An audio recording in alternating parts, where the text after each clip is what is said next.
요즘에 경제 이슈가 너무 다 아슬아슬하네요. 정부가 할 수 있는 게 별로 없어.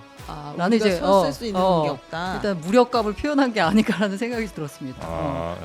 저는 어. 그렇게 보진 않아요. 라는 오히려 생각을 들었어요. 확장 재정 정책을 쓰겠다는 포석으로 보입니다. 지금 이 얘기가 예, 이거를 성공의 비용이라 그러니까 뭔가 좀 힘든 사람 입장에서 내가 네. 성공한 게 아닌데 왜 내가 그 비용을 내야 돼? 라고 해석할 수 있는 여지가 커져요. 김용문 실장님이 이렇게 자꾸 페이스북에 글 쓰는 게 맞나라는 생각이 좀 들고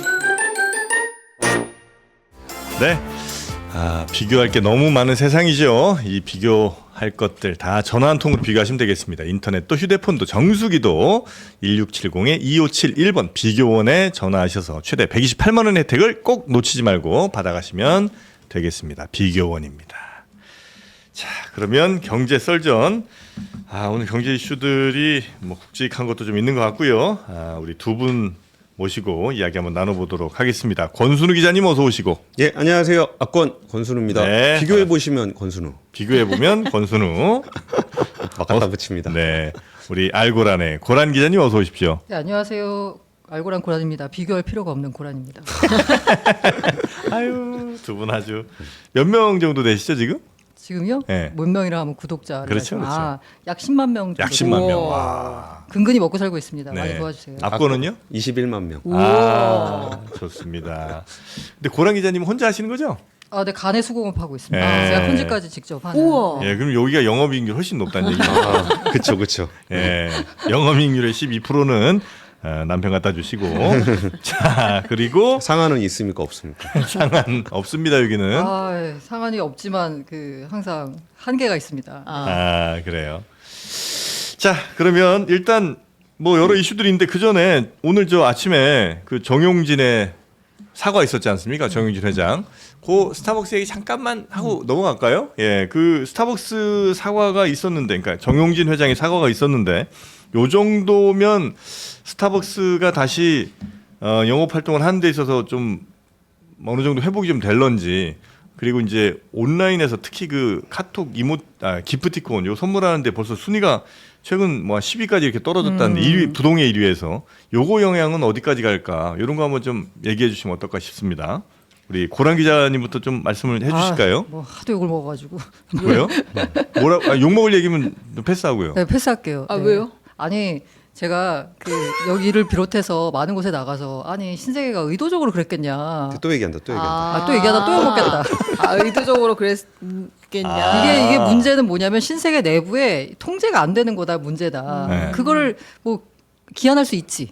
근데 그걸 걸러준 시스템이 전혀 없었다는 거고 네. 실제로 이제 이게 터지고 나서 내부에서 나온 얘기도 허건할 이벤트를 하는데 네. 그거를 제대로 감수하고 있겠냐. 오늘 발표에서 나왔는데 심지어 그 마케팅 본부장이라는 사람은 네. 파일을 열어보지도 않고 무조건 그냥 결제를 했다는 거예요. 다들 회사를 어디로 다니는 거예요?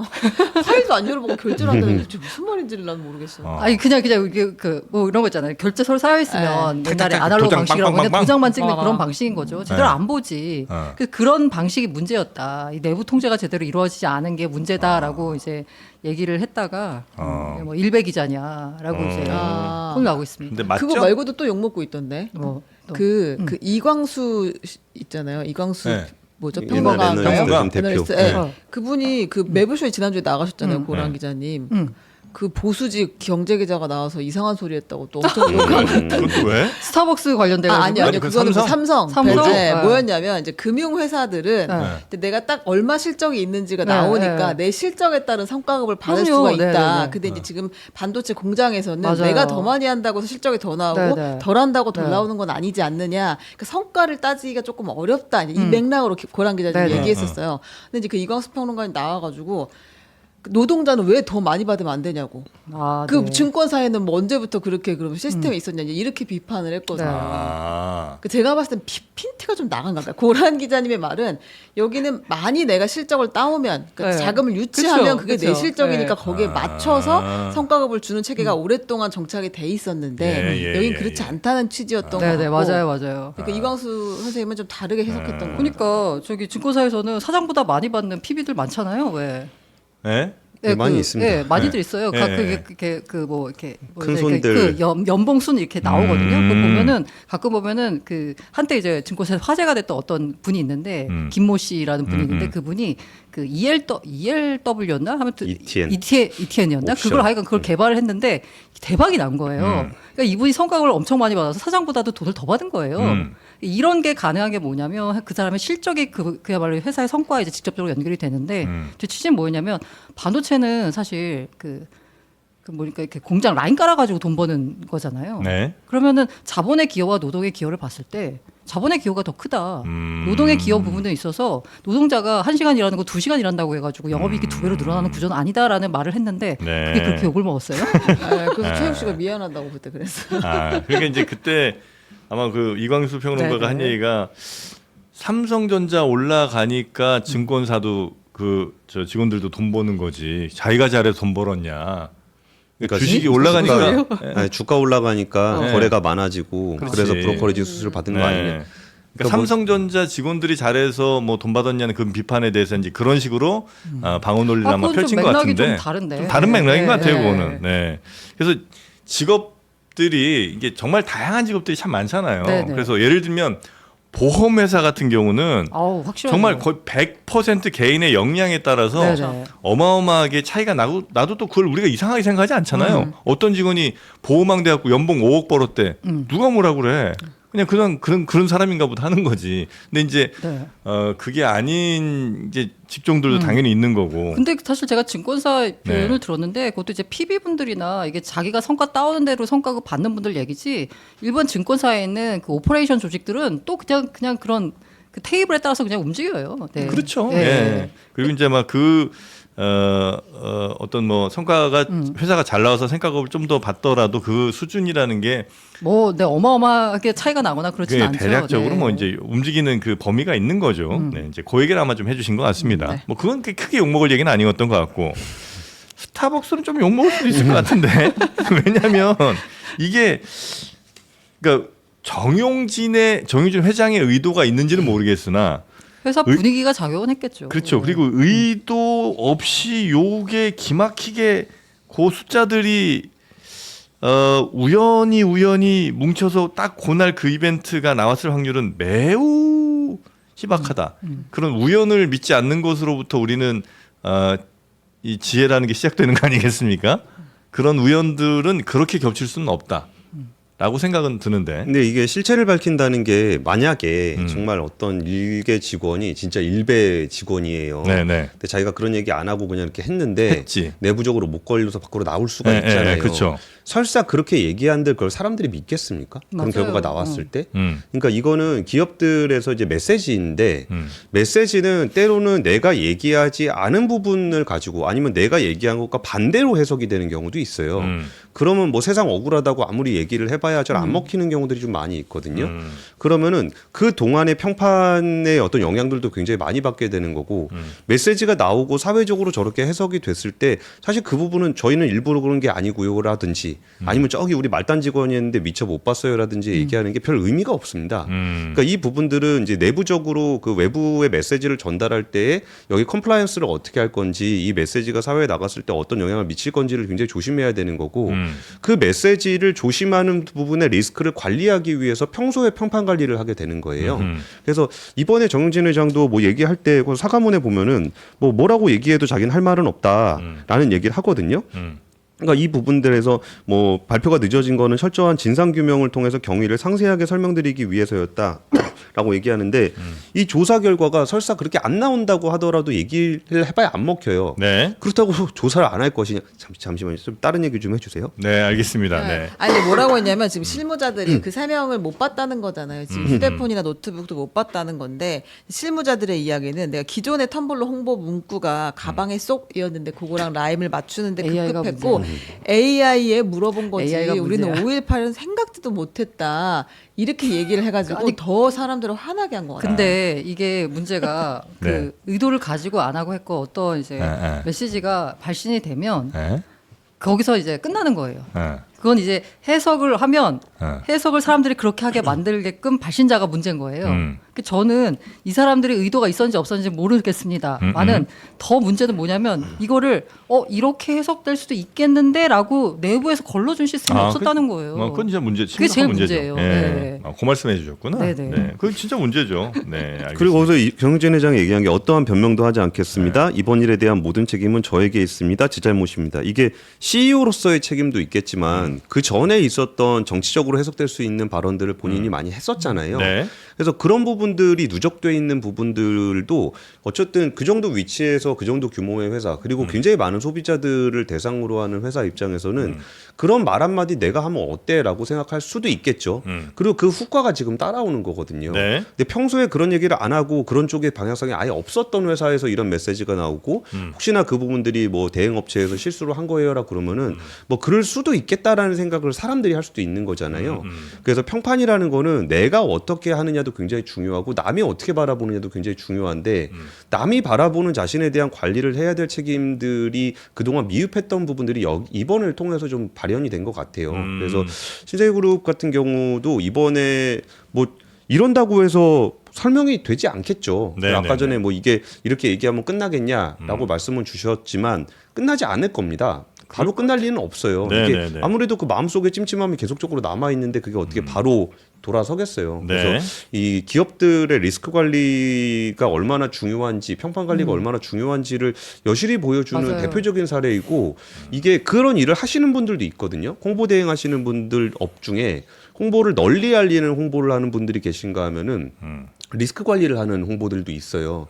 그런 분들이 어떤 존재감이 되게 약합니다. 그 부분들은 뭐 사고만 안 나면 아무 일도 안 한 게 되거든요. 근데 꼭 사고만 나면 그런 분들의 몸값이 올라가거든요.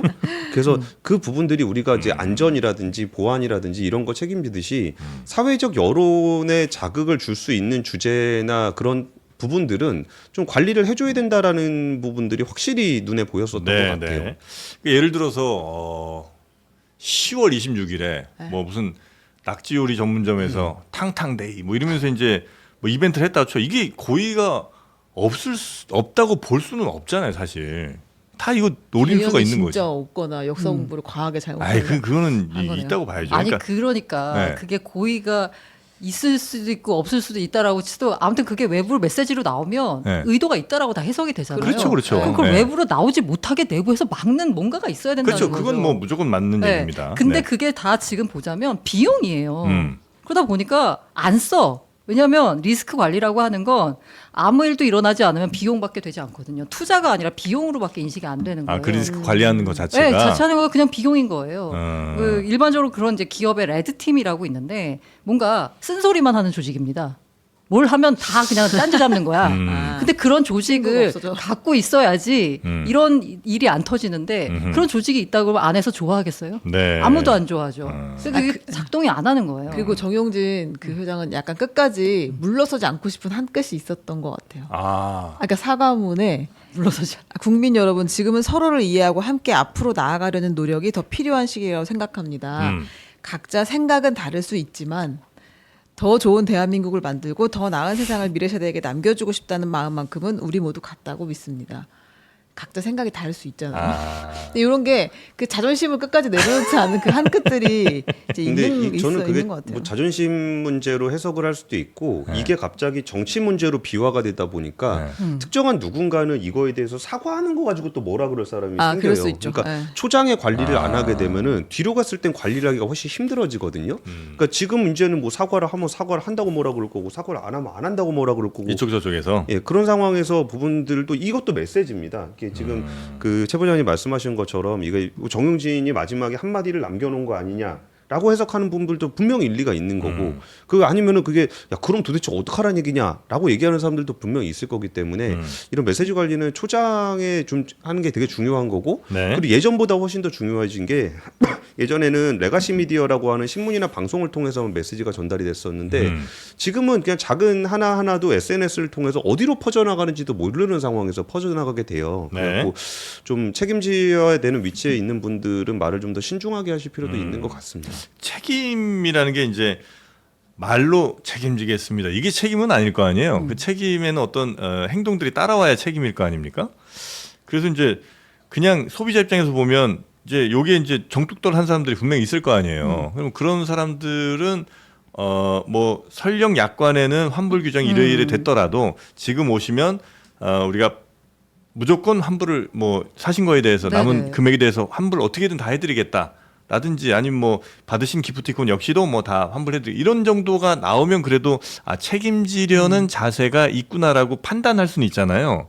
근데 그런 게 없는 상황에서 모든 게 다 제 책임입니다. 이러면 이게 무슨 책임을 진다는 건가는 생각이 약간 들 수도 있지 않습니까? 그 선불 카드 부분에 있어서는 그 발표 중에 선불 카드는 환불에 대해서 논의하겠다 뭐 이런 얘기가 들어갔던 걸로 아 그래요? 있거든요. 네. 근데 이게 알겠습니다. 공정거래위원회에서 표준약관을 규정하는 거는 여러 네. 가지 부작용이기 때문에 그거는 이제 힘들 것 같고 그냥 네. 스타벅스가 자기들은 100% 환불해주겠다 이렇게 이제 나와야 되는 거죠. 그렇죠, 그렇죠. 네네네. 예, 그렇게 하면 그래도 조금 뭐 사과의 진정성 내지 우리가 늘 이야기하는 뭐 그런 거 정도를 엿볼 수 있지 않을까 하는 생각이 들기는 합니다. 근데 요즘에는 경제 이슈가 너무 다 아슬아슬하네요.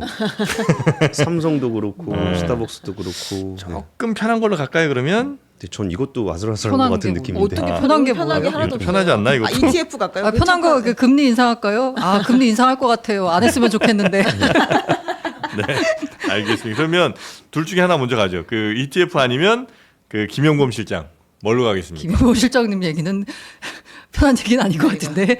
ETF 가세요. ETF 먼저 ETF. 가겠습니다. 그러면. 네. 근데 이게 다 연결된 얘기여서 네. 그냥 김홍범 실장 얘기나 금리 얘기나 ETF 얘기나 다 이제 비슷한 맥락으로 있는 그래요? 얘기여서 그냥 경제적인 관점에서 좀 설명을 좀 드릴게요. 좋습니다. 그 정프로님이랑 오늘 아침에 방송하다가 네. 어떻게 외국인 주식을 팔았는데 비중이 높아질 수 있냐 이거 아침에 좀 취재를 좀 해봤거든요. 아, 이거 무슨 내용인지 모르실 수 네. 있으니까 네, 네, 이게 이제 우리나라 시장에서 외국인들 그동안 뭐 몇십 조를 계속 팔았다는 거 아니에요. 네. 그러니까 우리나라 시장 전체 외국인 비중이 뭐 몇 프로인지 몰라 대략 뭐 40%라고 치면 36에서 39로 높아졌습니다. 그렇죠. 예. 그렇게 해서 이제 열심히 팔았고 당연히 그 판 것들을 우리 개인 투자자들이 열심히 받았을 텐데 오히려 외국인 비중이 그러니까 우리 시장에서 차지하는 외국인 투자 비중이 더 높아졌다는 거잖아요. 예, 예. 그래서 그게 도대체 어떻게 된 일이냐. 요게 이제 아침에 나온 뉴스였는데 그거에 예. 대한 예, 그거에 해답이 대해서 나왔죠? 취재를 해봤는데 예. 이게 그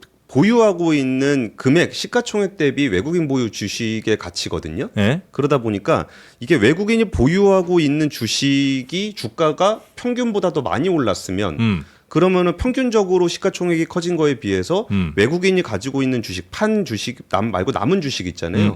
남은 주식의 주가가 많이 올랐으면 그러면 외국인의 주식을 팔았어도 주수는 좀 떨어졌었어도 비중이 높아질 수는 있다 그러더라고요.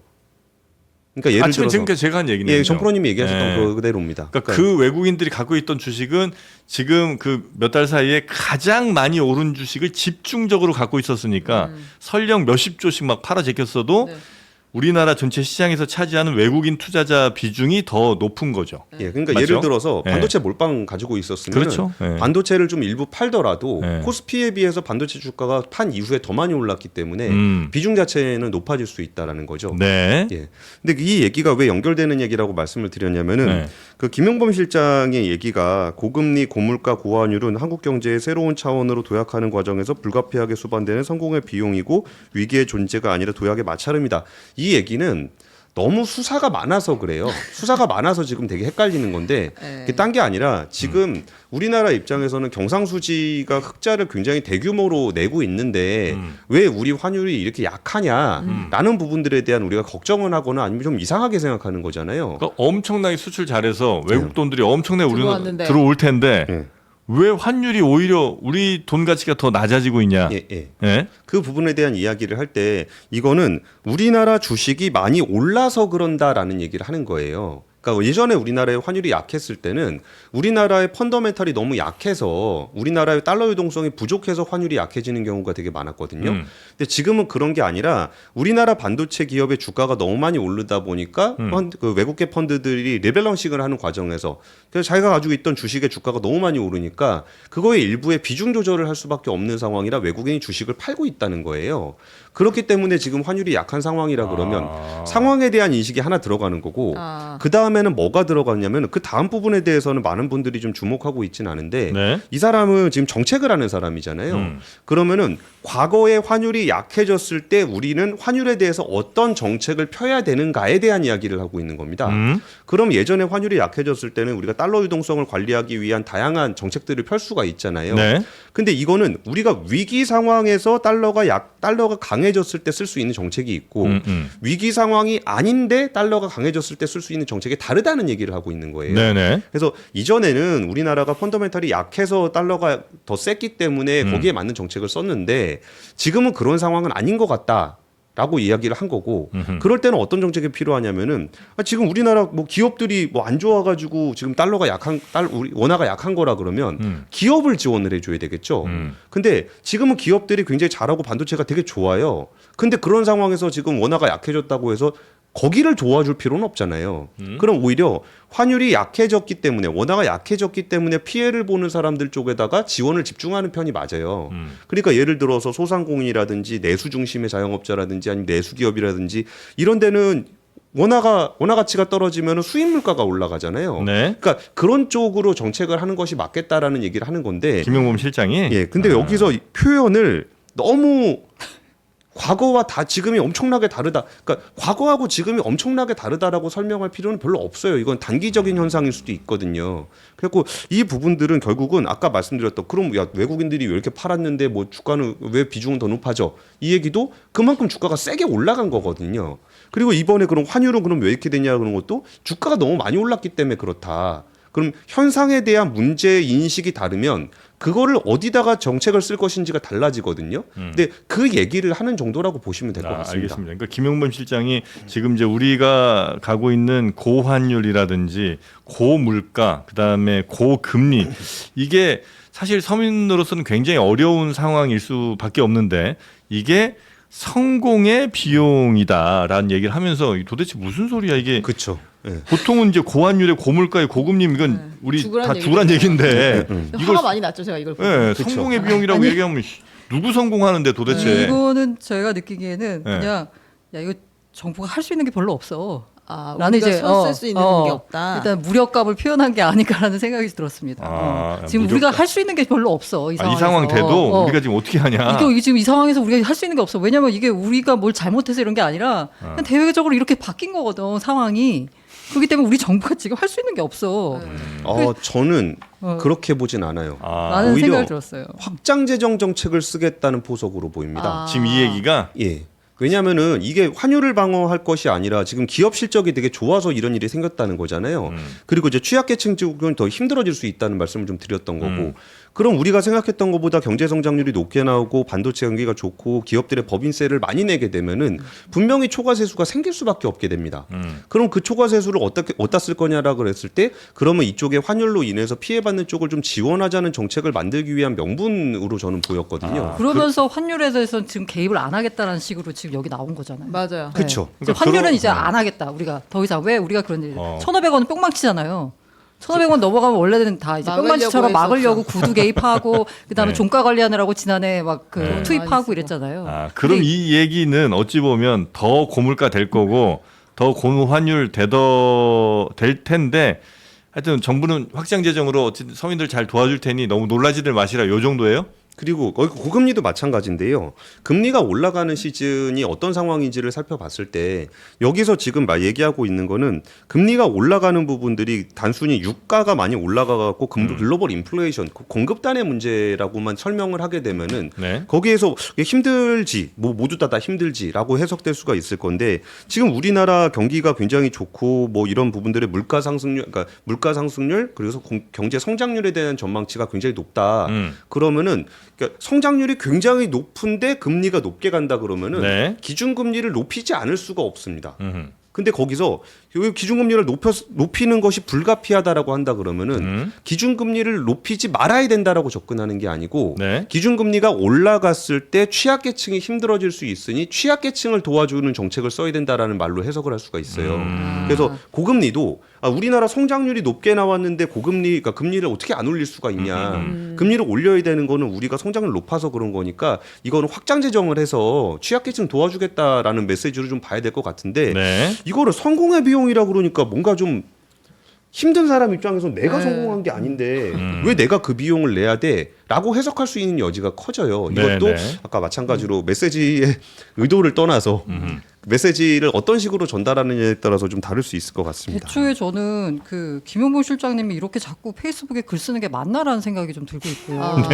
그 실장이라고 하는 자리가 정책실장이라는 건 부처에 있는 이런 여러 가지를 이제 조율하는 역할인 거잖아요. 네. 그리고 지금 어쨌든 국민들이 원하는 거는 야 그래서 우리 힘든데 뭔가 조금 정부가 대책을 마련해 줬으면 좋겠다는 건데 글만 보면은 굉장히 현학적으로 경제를 해석하고 계세요. 근데 저기 김용범 실장님이 교수님 아니잖아요. 네. 정책실장의 자리면 네. 당장 장바구니 물가 이자 부담 어떻게 낮출 수 있는 실질적인 대책을 뭔가 구체적으로 내놔야 되는데 이렇게 여러 단계로 이제 해석을 하게끔 하는 글을 쓰는 것 자체가 저는 약간 문제가 있다라는 생각이 들어서 그 원래 청와대에서 김영범 실장 지방선거 때까지는 페이스북 하지 말라고 했던 것 같은데 그걸 잘 못 참으신대요. 말하면 시작하면 끝이 안 난다고. 이제 청문회 때도 왜 네. 못 참으시는 화가 나는 거는 안 참으시고. 근데 정리를 해보면 네. 고환율 이거 이제 어쩔 수 없다. 없다. 고금리 금리 올라갈 가능성이 있고 더 올릴 수밖에 없는 상황이다. 어쩔 수 없다.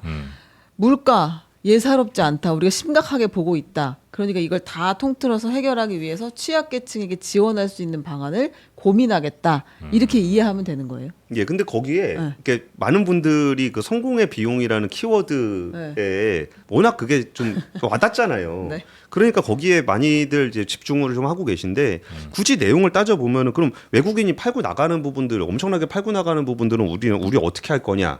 그러면 퇴직연금에서 어떤 자본시장으로 투입되는 비율을 높이기 위한 퇴직연금 활성화라든지 아니면 청년의 개인종합자산관리계좌 같이 정책적 인센티브를 줘서 국내 투자 기반을 강화해야 된다 이런 내용들이 들어가긴 들어가요. 네. 그러니까 아까 전에 그 고란 기자님 말씀대로 이게 정책을 하셔야 되는 입장에서 자꾸 화두를 던지게 되면은 맞아요. 화두를 여기에 대해서 던진다. 자꾸 이제 해석의 여지가 너무 많이 생기게 되고 오히려 정책적인 대안으로 내왔던 부분들에 대해서 사람들한테 안 읽혀요. 그리고 그런 부분들에 대해서 그러니까 무슨 얘기 하는지 알아보려면 진짜 경제적으로 분석을 해봐야 알 수 있는 문제가 돼버리고 그 경제적으로 분석을 하지 않는 대부분의 사람들 입장에서는 성공의 비용이니까 네가 감수해라. 이렇게 메시지가 읽힐 수 있다라는 부분들이 네네네. 분명히 있다는 거죠. 그래서 SNS 좀 끊으시라고 그렇게 얘기를 했는데 잘 못 끊고 계신다. 그리고 저는 이걸 보면서 네. 이제 환율에 대해서는 정부가 약간 손을 저는 당장 이제 투자 관점에서 봤을 때 환율에 대해서는 손을 놨으니까 이게 앞으로 이제 그 환율이 계속 약세를 지속할 때의 투자 관점에서 접근을 해야 된다라는 그걸 오히려 읽혔어요. 다른 뭐 여러 가지 그 뭔가 이 취약계층에 대한 지원 이런 부분 이제 정부에서 할 일이고 투자 관점에 봤을 때는 앞으로 고환율 계속 이어지겠는데? 라는 그럼 생각이 들었습니다. 1,500원, 뭐 1,600원 이렇게 쭉 이어질 수도 있는 그런 상황입니다. 지금 1,500원이 아까 제가 말씀드린 뿅망치라는 그 표현을 썼는데 네. 그 이제 외국 이제 환투기 세력들도 이 1,500원에 대해서 약간 긴장하고 있어요. 저기 가면은 정부가 개입을 하니까 여기에 대해서 이제 어떻게 이제 플레이를 할지 롱숏 플레이를 할지를 막 이렇게 세우고 있는데 지금 저는 오히려 김용범 실장의 이제 메시지를 보면서 환율에 대해서는 이제 정부가 적극적으로 개입을 안 하겠구나. 생각보다. 그럼 환축의 세력들은 안 오겠네요. 원래 막는 것 때문에 그때 이제 이익을 보려고 오는 거 아니에요? 뭐 그거에 맞춰서 이제 또 뭐 전략을 짜겠죠. 아니 그러니까 이게 만약- 지금만 네. 하더라도 고 기자님하고 최 부장님하고 의견이 좀 엇갈리는 맞아요. 건데 여기서 네. 환율에 대해서 그러면 지금 이런 상황이 우리가 유동성 부족 상황이 아닌 상황에서 그럼 시장에서 달러를 계속 매수를 해서 환율을 방어를 해야 되느냐라는 얘기가 지금 최 부장님 얘기였던 거고 고 기자님 얘기는 저렇게 얘기하는 바람에 그럼 환율 방어 안 할 거니까 위로 뚫려버리는 거 아니냐 이 두 가지 관점으로 다 해석할 수 있는 여지들이 좀 생겨요. 그러니까 이것도 제 관점인데 네. 여기서 저는 환율을 어떻게 방어한다라기보다는 저는 이게 고환율에 따른 부분들이 뭐 국내 펀더멘탈한 문제가 아니라고 한다 그러면은 정책 지원을 이렇게 하겠구나라고 해석을 하게 되는 거고 이게 두 분은 또 의견이 다른 거고 그래갖고 그게 위치가 위치다 보니까 네. 좀 더 내부적으로 메시지를 통해서 이게 그 정책으로 설명을 하시거나 조금 더 아니면 문장을 좀 더 담백하게 쓰시거나 뭐 그런 시기도 근데 좋지 만약에 않았을까? 이게 환율이라는 게 아까 우리 권 기자님 말씀하신 것처럼 회사들 기업들도 엄청 돈을 많이 버는데 그런데도 불구하고 환율이 이렇게 고환율 그러니까 우리 돈 가치가 낮아진 상황이 됐다는 거는 외국인 어마어마한 투자자들이 이제 엄청 팔고 나가면서 이 상황이 됐다는 거 아니에요? 예, 예. 그러면 어차피 연말에 또 MSCI 뭐 선진국 들어간다거나 아니면 외국인 직접 투자의 길이 막 이게 열리는 지금 그 상황에 놓여져 있잖아요. 뭐 중국 계좌, 뭐 미국 계좌 다 튼다는 거 아니에요? 네, 네.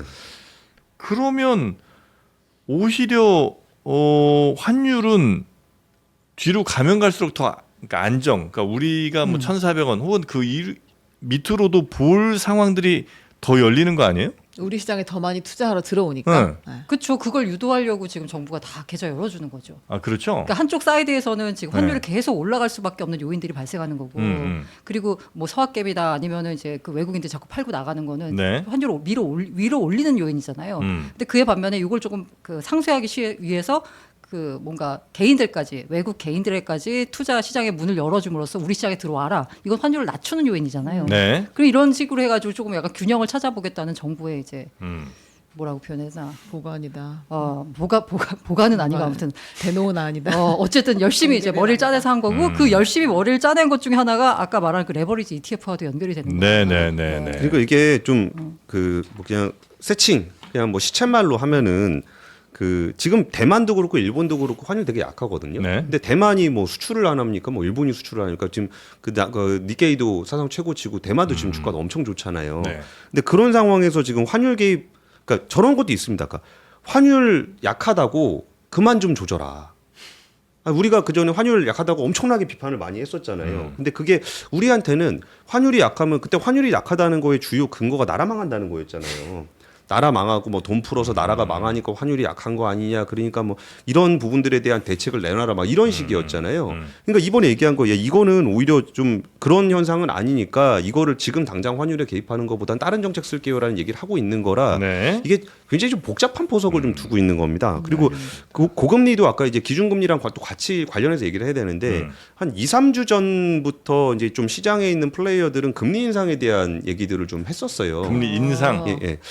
야, 이거 금리를 좀 올려야 되는 거 아니야? 지금 인플레이션들이 좀 유가 때문에 올라오는 것도 있고 약간은 고착화될 것 같기도 하고 그리고 경제 성장률이 이렇게까지 나오면은 금리 인상이 좀 필요한 거 아니야라는 얘기를 좀 몰래 했었습니다.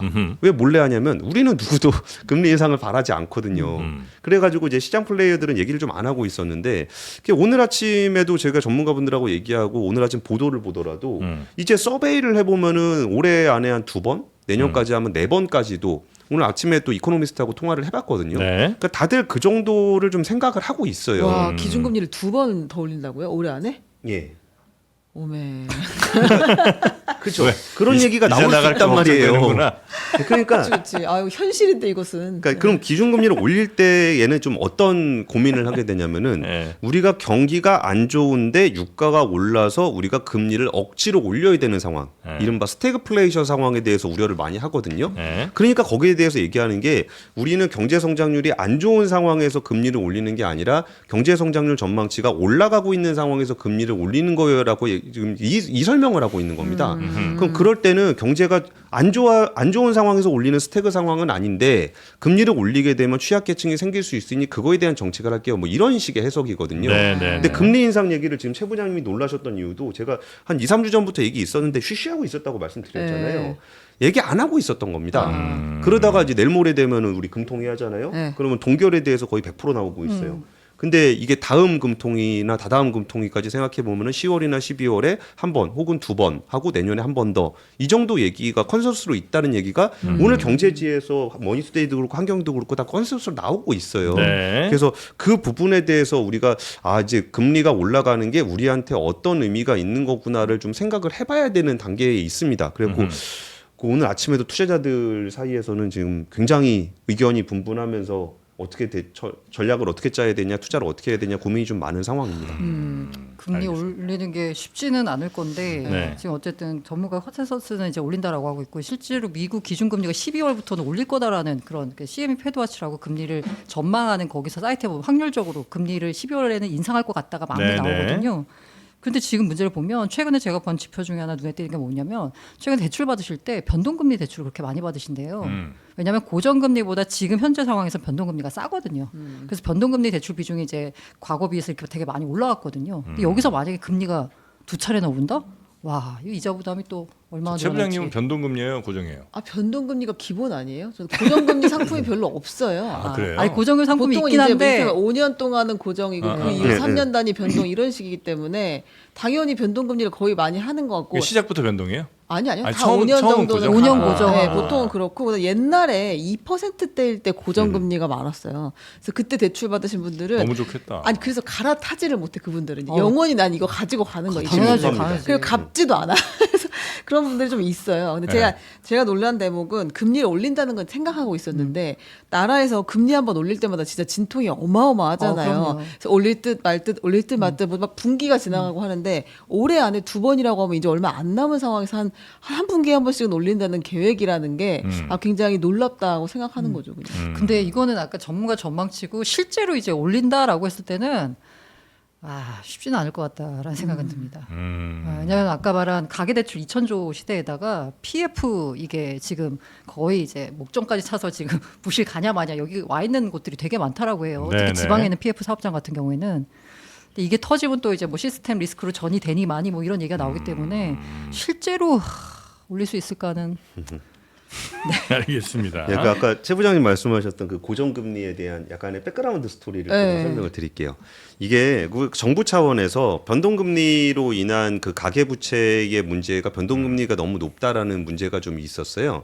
그래가지고 고정금리로 바꿨을 때 그 당시에 그 주택금융공사를 중심으로 해서 채권을 발행을 해가지고 네. 이거를 고정금리로 해주는 그런 정책을 썼었는데 그렇게 해서 고정을 시켜놓으면 계속 그걸 늘리게 되면은 이제 그 주택금융공사 부담이 좀 커지거든요. 네. 그러면 그거를 일부 은행들이 감수할 수 있는 방식으로 좀 바꿔줘야 되는데 은행은 그렇게 초장기 채권 20년이나 30년짜리 채권을 거의 발행을 안 합니다. 네. 그러다 보니까 5년 만기 은행채로 좀 발행을 하다 보니까 그러면 5년은 고정을 시켜주되 나머지는 변동을 하더라도 니네가 고정금리 비중을 채운 걸로 쳐줄게 라고 바뀌었어요. 그래가지고 그 다음부터 이제 그 최 부장님 정도는 안 되고 조금 힘들게 사시는 분들 정책적으로 좀 지원을 받으실 수 있는 분들은 적격 대출이라 그래가지고 20년, 30년짜리 그 고정금리 대출을 받으실 수가 있고 어지간한 중산층 이상들은 은행에서 네. 하고 있는 5년 고정에 그 이후로 변동금리 변동금리. 대출을 받게 됩니다. 자, 하여튼 그 금리는 특히 이제 집을 이제 사신 분들 그분들이 굉장히 민감하게만 반응할 가능성이 좀 높아서 만약에 그렇게 올라가면 소비가 당장 줄어요? 한 달에 쓰는 돈이? 그렇게 되겠죠 아마. 아 그래요? 대출이 더 나가면 그렇게 되겠지 않을까요? 네. 이제 저는 이제 아직 그 감이 없어갖고 돈을 빌려 보신 적이 없으니까요. 그러니까 오. 빌릴 일이 있나? 저 좀 빌려주세요. 빌려주는 입장이라 금리 올라가는 걸 좀 좋아하십니다. 정뱅크. 네. 자,